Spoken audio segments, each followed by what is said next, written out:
Bonjour à tous, content de vous retrouver aujourd'hui pour une nouvelle vidéo sur la dynamique de nouveau. On va s'intéresser aujourd'hui à un exercice classique mais un petit peu exotique sur la fin, vous allez voir. Un lancer de javelot, donc rien de méchant, avec une petite particularité au lancement. On va partir du principe qu'il part en 0. C'est quelque chose d'assez étonnant puisque quand je lance un javelot, je suis déjà à une certaine hauteur. C'est pas ce qui va m'intéresser en fait pour résoudre cet exercice. Je le simplifie un petit peu pour pouvoir mettre le petit exotisme sur la fin de l'exercice. Ce serait bien quand même que je fasse aussi en même temps un petit exercice sur des forces électriques pour vous montrer qu'il n'y a pas que le poids constamment. Mais bon, très souvent quand même en terminale, on se limite à deux forces, le poids et la force électrique. Évidemment, il peut y avoir des frottements dans l'histoire et il peut y avoir d'autres forces, une force de tension, enfin peu importe, des choses comme ça, mais ça s'arrête là en fait finalement. Il n'y a pas beaucoup plus. Donc une fois que vous comprenez ça, bon bah après on n'est pas sur le chapitre sur la mécanique céleste, hein, ça ce sera sur d'autres vidéos. Dans ce cas-là, ça se traite un petit peu différemment, mais là sur ce principe-là, vous allez voir, c'est très classique, il n'y a pas grand-chose. Alors, je vais essayer de tout faire tenir sur un tableau, mais j'ai du mal à y croire. Donc je vous le disais, je vais prendre un javelot. Donc on imagine un lancer de javelot. Le record du monde de javelot, c'est à peu près une centaine de mètres. Donc on envoie un javelot à une centaine de mètres de distance. Très souvent, c'est assez étonnant, enfin le rapport, bien sûr il n'y a aucun rapport particulier, mais bon bref, le javelot est envoyé aussi à peu près à 100 km/h. Donc il fait 100, mais en fait en réalité c'est même un petit peu plus que ça pour ce record du monde là. Donc bon, il n'y a pas forcément de relation directe bien sûr. Il y a une relation, évidemment, vous allez la voir, mais il n'y a pas de relation directe, 100% ou 120%, 20, des choses comme ça. Je vais vous dire que l'angle ici, c'est alpha. Cet angle-là est très connu, il n'y a aucun problème. Je vais même vous le dire maintenant. Il fait 36 degrés. Et je lance avec une vitesse V0. Ma question finale, si vous voulez commencer à y répondre au fur et à mesure. Voici l'idée du truc. J'aimerais dans un premier temps que vous me donniez les équations horaires de la vitesse, de la position, que vous m'en déduisiez l'équation de la trajectoire y en fonction de x et l'équation du mouvement. Et ensuite, j'aimerais enfin que vous me déterminiez, sachant que le record du monde est à 100 mètres, j'aimerais que vous me déterminiez avec quelle vitesse j'ai lancé au démarrage mon javelot. En gros, je ne connais pas ma vitesse initiale, je sais où je suis arrivé, donc j'aimerais que vous remontiez dans le passé pour savoir à quelle vitesse j'ai lancé. Ça, c'est de la physique du coup assez jolie.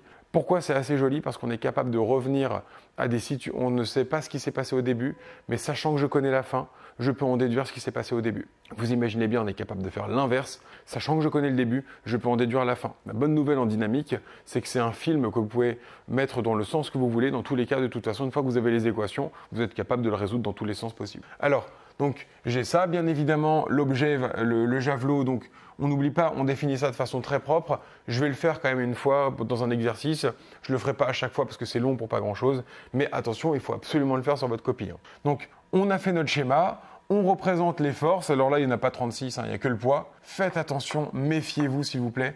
Ne dites surtout pas que quand je lance le javelot, je suis en train d'exercer. Alors oui, quand je vais me mettre à faire le mouvement pour lancer le javelot, je vais exercer une force. Au moment où je le lance, je n'exerce aucune force. Là, à ce moment-là, en fait, il a déjà eu, en bougeant mon épaule, je lui ai donné toute sa vitesse initiale. Au moment où je le lance, il n'est plus dans ma main, il va lâcher ma main.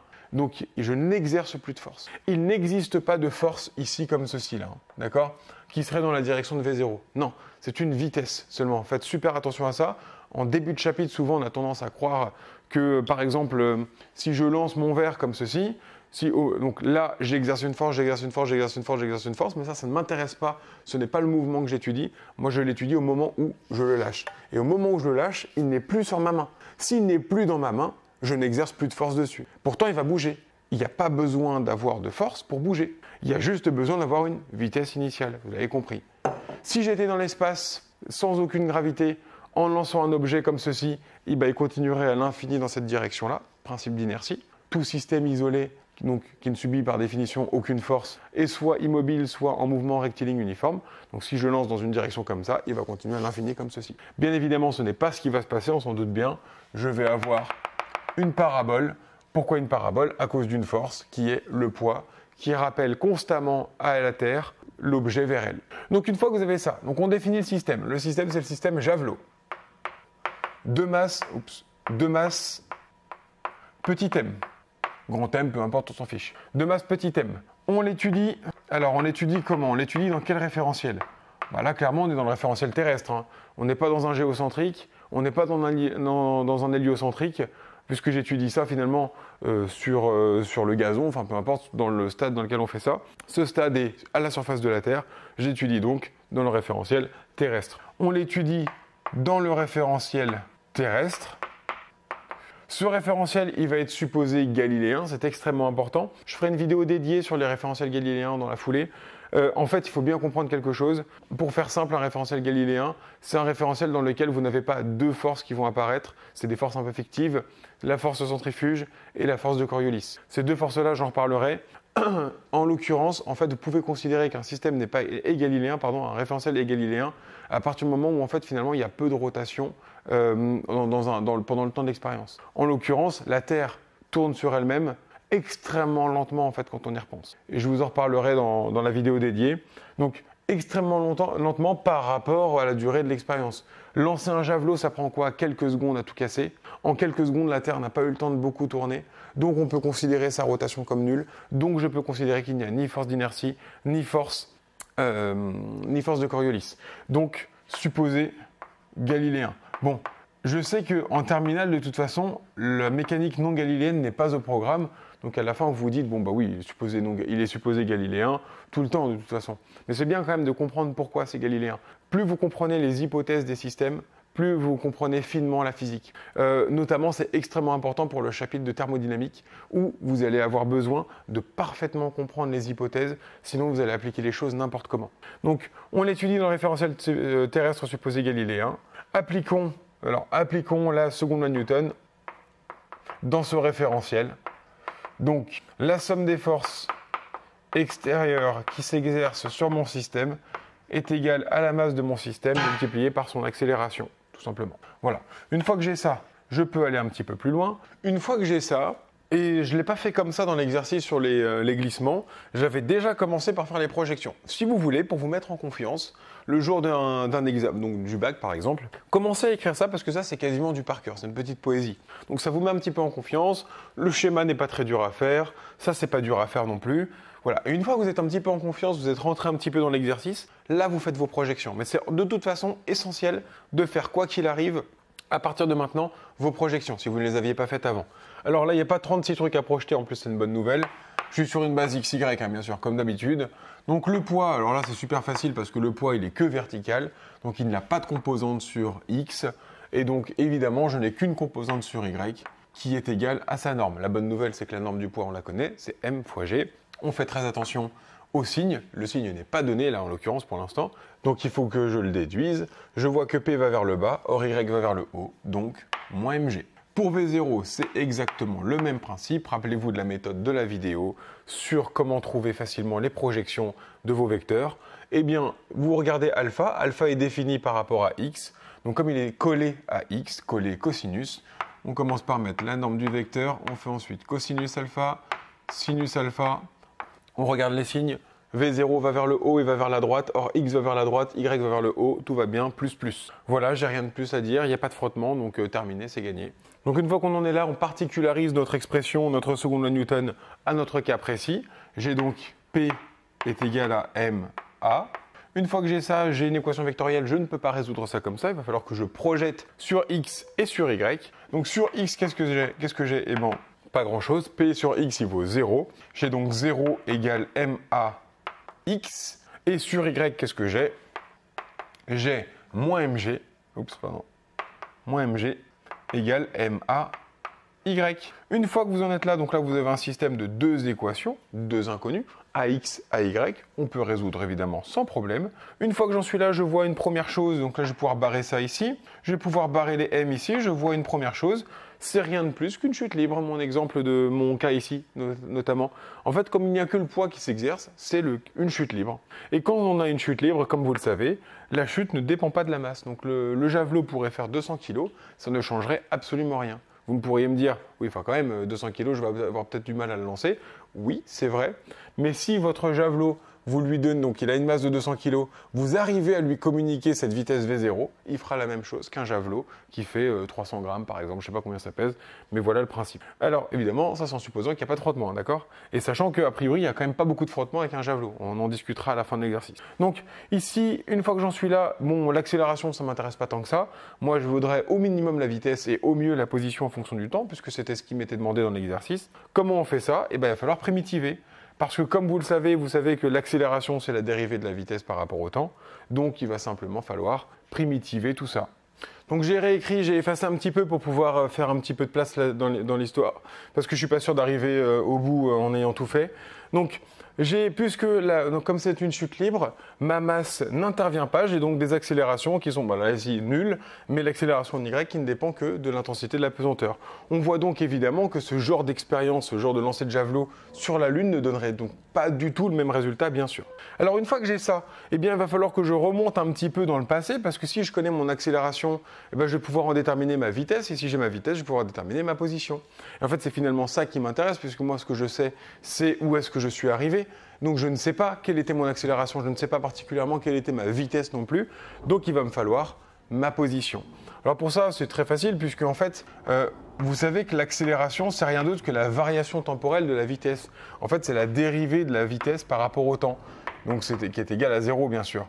Et bien, comme c'est dvx sur dt qui est égal à 0 et dvy sur dt qui est égal à 0, en fait, qui est égal à moins g, la réflexion qu'il faut avoir à chaque fois, c'est j'ai une fonction dérivée qui donne ceci. Quelle était donc la fonction initiale? Et en fait, la fonction initiale, c'était, j'ai une fonction qui, quand je la dérive, me donne 0. Alors, ça veut dire que Vx de t, en fait, tout dépend du temps, bien sûr. Là, je ne l'ai pas précisé parce que ça fait un petit peu lourd. Et bien évidemment, tout dépend du temps. Alors, en fait, là, on s'en fiche puisque c'est des constantes, constantes. Et là, du coup, évidemment, c'est aussi des constantes. Donc, en fait, finalement, on s'en fiche un petit peu de dire que ça dépend du temps. Bon, là, il va y avoir le temps qui va apparaître, donc ça commence à devenir important de le préciser. Alors, une fonction qui, quand je la dérive, fait 0. En fait, c'est une constante. Quand je prends une constante, je l'appelle K1. Quand je prends une constante et que je la dérive, sa dérivée est nulle. Et oui, effectivement, ça marche. Alors, ça, c'est pour Vx de t. Et enfin, il va me faire ça aussi pour Vy de t. Vy de t, alors, j'ai déjà une constante cette fois-ci. Alors, j'ai une constante, donc ma fonction initiale, c'est quoi? Une fonction qui, quand je la dérive, me donne une constante. C'est en fait moins gt. Et oui, si je dérive moins gt, repensez 3x, vous dérivez 3x, qu'est-ce que ça donne? 3, une constante. Eh bien, moins g fois x, donc là, c'est pas x, c'est le temps dans l'histoire, donc moins g fois t, la dérivée me donne moins g. Ah tiens, c'est exactement ce que je voulais, super. Attention, ce n'est pas la solution en fait. C'est une solution possible certes, mais en fait, quand vous cherchez une primitive, tout ça c'est défini à chaque fois avec une constante. À une constante près. Et oui, parce que cette constante-là, cette fonction, si je la dérive, qu'est-ce qu'elle donne? Elle donne de nouveau moins g. Parce que comme vous le savez, la dérivée d'une somme, c'est la somme des dérivées. Donc dériver ça plus dériver ça. Et la dérivée de K2, c'est quoi? C'est la dérivée d'une constante, ça fait 0. Je ne vois pas la différence. Dériver 3x plus 2, ça fait 3 la dérivée. 3x plus 3, la dérivée, elle fait 3. Comment vous avez su si c'était 2 ou 3, plus 2 ou plus 3? Vous n'en savez rien en fait. La bonne nouvelle, c'est qu'en physique, on peut déterminer ces constantes K1 et K2. Et en fait, c'est très facile, vous allez voir pourquoi. Parce que si ma vitesse en x par rapport au temps est une constante, en particulier, elle vaut la même chose à chaque instant, en 0, en 1, à l'infini. Bonne nouvelle, si elle est tout le temps la même, cette vitesse, eh bien, comme elle est en particulier la même en 0, et qu'on avait dit que V0 avait pour coordonnées V0 cos alpha, V0 sin alpha, et bien en particulier Vx de t va valoir V0x, c'est-à-dire V0 cos alpha. En fait, il suffit de faire simplement Vx de 0, c'est égal à quoi? C'est égal à V0x, c'est égal à V0 cos alpha, et donc c'est égal à K1. Voilà, cette justification, vous la faites une fois, après, oui, pas besoin de la faire 10 000 fois non plus. On a compris, une fois que le correcteur a vu ça, il a compris que vous saviez le faire, donc vous n'avez plus besoin de justifier les prochains. Donc bien évidemment, K2 va être égal à quoi? Eh bien, K2 ici va être égal à V0 sin alpha. Voilà pour la constante K2. Et finalement, en fait, c'est pour ça que c'est très important de faire les projections de vos vecteurs au début, même pour les vecteurs vitesse, parce qu'à partir de là, vous allez vite comprendre, ok, K1 c'est ça, K2 c'est ça. C'est à chaque fois, si vous avez les vecteurs initiaux, c'est très facile. attention, si on ne vous donnait pas ces vecteurs initiaux, donc si on vous donnait, imaginez la vitesse ici, après 6 secondes de lancer, bah là ce ne serait pas pareil. Là, il faudrait, enfin là en l'occurrence ici, il ne se passerait rien de plus, mais dans cet exemple-là, ce ne serait pas pareil. Parce que si c'est après 6 secondes, vous allez voir, hein, si je calcule Vy de 0, bah, ça fait moins G fois 0 plus K2. Oui, bon, en fait, finalement, ça fait K2 et le problème est le même que pour le premier cas. Mais si c'était à 6 secondes que je vous avais donné l'information de la vitesse, il aurait fallu remplacer le T par 6 et là, vous voyez, j'aurais eu moins G fois 6. Donc là, c'était un tout petit peu plus compliqué. K2 n'aurait pas été égal à V0 sin alpha. Il aurait été égal à quelque chose par rapport à ce... Alors, j'ai appelé ça V0, j'aurais pas dû. Ça, c'est V6.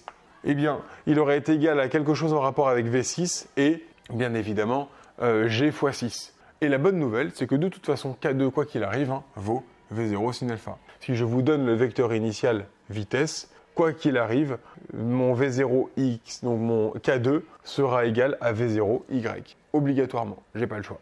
Donc en fait, finalement, c'est très souvent ça, de toute façon, qu'on vous donne. Donc en fait, vous n'avez même pas trop besoin de vous poser la question. Bon, une fois que j'ai ça, c'est une bonne nouvelle. J'ai donc, je vais peut-être les réécrire une fois, Vx de t qui est égal à V0 cos alpha. Et je vais avoir Vy de t qui est égal à moins gt plus V0 sin alpha. Ok, super. Une fois que j'ai ça, qu'est-ce que je fais? Eh bien, une fois que j'ai ça, j'ai simplement de nouveau à primitiver. J'ai donc x de t. X de t qui est égal à quoi? X de t, c'est V0 cos alpha fois t. Et oui, parce que ça, c'est une constante. Hein. V0 constante, cos alpha constante. Donc, il suffit de multiplier par t. Si je redérive, c'est comme si je dérivais 3t, c'est-à-dire j'ai 3. Donc, j'ai bien une constante à la fin. C'est bon, c'est gagné. Y de t, enfin, y de t, même concept. Attention, cette fois-ci, j'ai déjà un moins g fois t. Donc, d'où vient ma fonction initiale? Eh bien, elle va venir de moins gt carré. Et oui, si j'ai un t carré, quand je dérive, je vais diminuer de 1 la puissance, je vais arriver à t. Ah, c'est bon, c'est gagné. Par contre, petit problème, quand je dérive t carré, la dérivée, c'est 2t. Il y a le 2 qui descend aussi. Et j'ai pas de 2 ici. Donc, il faut que je divise par 2. Comme ça, est-ce que quand je dérive moins gt carré sur 2, je retrouve bien sur moins gt? Oui. Moins 2 fois gt divisé par 2, ça fait moins gt. Ah, moins gt, c'est bon, c'est gagné.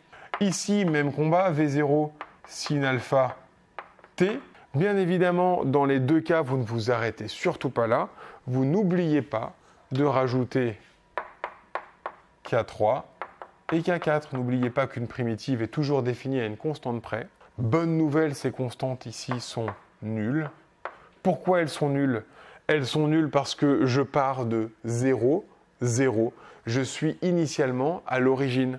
Donc, x de 0, qu'est-ce qu'il vaut? X de 0, il vaut 0. Donc, K3 vaut 0. Y de 0, qu'est-ce qu'il vaut? Y de 0, il vaut 0. Donc, K4, il vaut 0 aussi. Voilà, bonne nouvelle. Ça simplifie un petit peu les calculs. Si dès le début, vous ne les mettez pas et que à un moment donné, vous n'écrivez rien, on risque de vous compter une faute. Et oui, parce que pour nous, vous l'avez oublié. Donc, écrivez-les et éventuellement barrez-les avec une petite phrase. K3, K4 sont nuls car je pars, mon javelot part de l'origine, tout simplement. Voilà, une fois que j'ai ça, c'est terminé. Je viens d'avoir les équations horaires de la trajectoire. Il me faut maintenant l'équation du mouvement y de x. Alors pour ça, c'est très facile parce qu'en fait, ici, vous avez une équation qui est très facile à exploiter. Vous avez x de t qui dépend linéairement du temps. Ce qui veut donc dire que si y égale 3x, x égale y sur 3, c'est le même principe, même difficulté. Alors dans ce cas-là, t égale x sur v0 cos alpha. Voilà, j'oublie, j'enlève le t, hein, je peux l'enlever parce que c'est un petit peu lourd après à écrire. On sait bien que ça dépend du temps, bien sûr, x. Donc t, c'est égal à x sur v0 cos alpha. Hein, le t ici, je l'isole, je passe le v0 cos alpha de l'autre côté, ça fait bien x sur v0 cos alpha. Et maintenant, ce t qui est là, je vais l'injecter dans y de t. À chaque fois que je vois un t, je remplace par x sur v0 cos alpha. Attention, vous ne le remplacez pas ici. Hein. C'est juste que là, la fonction ne va plus dépendre de t, mais va dépendre de x. Donc je vais le changer en un x. Je ne vais pas le changer en un x sur v0 cos alpha, d'accord? Donc, qu'est-ce que je vais avoir? Je vais avoir y de x est égal à moins g sur 2 fois x au carré sur v0 carré cos alpha carré. N'oubliez pas les carrés hein, qui se propagent partout. Éventuellement, vous mettez tout au carré si vous voulez, on s'en fiche. Hein. Ensuite, une fois que j'ai ça, plus v0 sin alpha x sur v0 cos alpha. Bon, alors il y a des trucs qu'on voit tout de suite qu'on peut simplifier, c'est ça, hein. Voilà. Est-ce que je peux faire beaucoup de choses de plus? Non. Je pourrais éventuellement écrire des cos alpha carré en fonction de tangente alpha carré. Je pourrais écrire ici sinus sur cos en tangente alpha aussi. Bon, peu importe, de toute façon, c'est pas non plus là-dessus qu'on vous attend, sauf si bien évidemment dans le sujet c'était écrit. Écrivez ça en fonction de tangente. Dans ce cas-là, il aurait fallu évidemment le faire. Voilà, vous avez ici l'équation du mouvement y de x. Alors pourquoi c'est si intéressant que ça? Vous allez voir, et c'est maintenant que commence un peu l'exotisme de mon exercice. Donc, je vous ai dit en début de vidéo que le record du monde, c'est 100 mètres. Mais qu'est-ce qui vaut 100 mètres? Je lance le javelot et donc il fait une distance horizontale de 100 mètres. Ah pardon, excusez-moi, je vais un petit peu vite. Donc la longueur maximale, c'est-à-dire x max, est égale à 100 mètres, évidemment. Je vais peut-être le mettre. Quand j'ai fait cette distance maximale en x, où est-ce que je suis en y? En fait, je suis planté dans le sol, donc je suis à l'altitude nulle. Y max est égal à 0 mètres. Et bien ça y est, j'ai deux informations essentielles. Je peux donc avoir ça, je peux donc avoir ça. G, je connais. Alpha, je vous ai dit que ça valait 36 degrés, donc je connais cos alpha carré. Je connais. Qu'est-ce que je ne connais pas finalement? Je ne connais pas V0. Ça tombe bien, mon exercice, c'était quoi? Déterminer la vitesse initiale de mon javelot. Voilà pour ce type d'exercice. Très souvent, la question n'est pas là. En réalité, très souvent, la question c'est quel est le record du monde, sachant que initialement, je lance à 110 km/h par exemple. Voilà, et donc là, vous auriez c'est le x que vous chercheriez. On le fera dans un autre exercice, pas sous le principe du javelot, mais on pourra le faire bien sûr sans problème. Alors, je remplace et c'est parti en fait, je vais y aller de façon bête et méchante. 0 égale moins g. Tiens, je vais même remplacer à chaque fois par des chiffres partout. Voilà, le plus de chiffres possible. Donc, moins 9,81 divisé par 2, multiplié par 100 au carré, divisé par V0 au carré fois cosinus 36 au carré. Plus, n'oubliez pas, faites attention à votre calculatrice, qu'elle soit bien en degrés quand vous faites des calculs comme ça. Alors, plus sinus 36 divisé par cosinus 36 multiplié par 100. Voilà, je fais maintenant, alors le meilleur moyen peut-être pour bien s'en sortir, c'est de calculer ces coefficients-là, de tous les rassembler avec le cos, cos 36, et puis comme ça vous êtes tranquille après pour faire l'isolation de V0. Donc ici ça fait moins 7,5 fois 10 puissance 4 divisé par V0 carré, plus 72,6 qui est égal à 0. Alors, un petit truc auquel je viens de penser là maintenant, puisque j'aurais peut-être pu le faire. Vous voyez ici, j'ai 100 au carré, et là j'ai 100. J'aurais pu tout diviser par 100, diviser par 100, diviser par 100, diviser par 100 ici. En fait, j'aurais même pu faire un truc ici, là-haut, arriver ici, j'aurais dû éventuellement laisser les lettres pour pouvoir voir que j'aurais pu avoir 0 égale moins g fois x au carré plus v0 sinus alpha fois x. J'aurais pu simplifier par x. En fait, x égale 0 et solution, bien évidemment, mais ce n'est pas du tout ça qui m'intéresse, parce que vous savez, c'est une parabole, donc il y a deux racines, il n'y en a qu'une seule qui m'intéresse en l'occurrence. Je sais bien qu'au début, je pars de 0, puisque c'est moi qui l'ai dit. Moi, ce qui m'intéresse, c'est bien sûr ce point-là, qui est à 100 mètres. Donc j'aurais pu simplifier par x. Bon, c'est pas grave. Là, je ne l'ai pas fait en l'occurrence, c'est pas très grave. Donc je résous ça, attention pour la résolution, bien sûr. Je commence par passer ça de l'autre côté, je passe surtout pas le v0 carré de l'autre côté comme ça. Il y a une addition dans l'histoire. Donc ça fait moins 72,6 est égal à moins 7,5 fois 10 puissance 4 sur V0 carré. Je passe le V0 carré de l'autre côté, ça fait moins 72,6 fois V0 carré est égal à moins 7,5 fois 10 puissance 4. Je vois quoi? Je vois moins et moins, ça va faire plus. Je vais diviser le moins 72,6 et donc j'ai V0 carré qui est égal à 7,5 fois 10 puissance 4 divisé par 72,6. Vous mettez ça à la racine et vous avez bien évidemment votre vitesse. Donc ça fait en gros racine de 1000 et racine de 1000 ça fait que V0 est égal à 32 mètres par seconde. Vous multipliez ça par 3,6 pour l'avoir en km par heure et ça fait 116 km/h. Et comme prévu, je vous avais dit, les records, c'est aux environs, enfin, on les lance environ à 100 km/h. Donc là, évidemment, comme c'est un record du monde, ça a été lancé plus vite au début, à 116 km/h, avec un angle de 36 degrés. Et vous avez donc une résolution complète d'un exercice avec un petit peu d'exotisme sur la fin, ou comme je vous l'ai dit, d'habitude, ce que vous cherchez plutôt, c'est la portée, c'est-à-dire le fameux X-max. Mais là, je vous le donne et vous remontez à la vitesse initiale. Bien évidemment, encore une fois, il faudra être capable de faire ce que je viens de vous dire, calculer la portée, qu'on fera dans un prochain exercice. Voilà, j'espère que c'est assez clair pour vous tout ça. Attelez-vous un petit peu à la vidéo sur le référentiel galiléen que j'ai pu faire ensuite dans la suite de cette playlist ou sur le site, parce que vous allez voir que ça va vous permettre de mieux comprendre ce qu'est un référentiel galiléen et finalement quelles sont les conséquences de ne pas avoir un référentiel galiléen et pourquoi c'est une bonne nouvelle d'avoir un référentiel galiléen. Je vous remercie pour votre attention.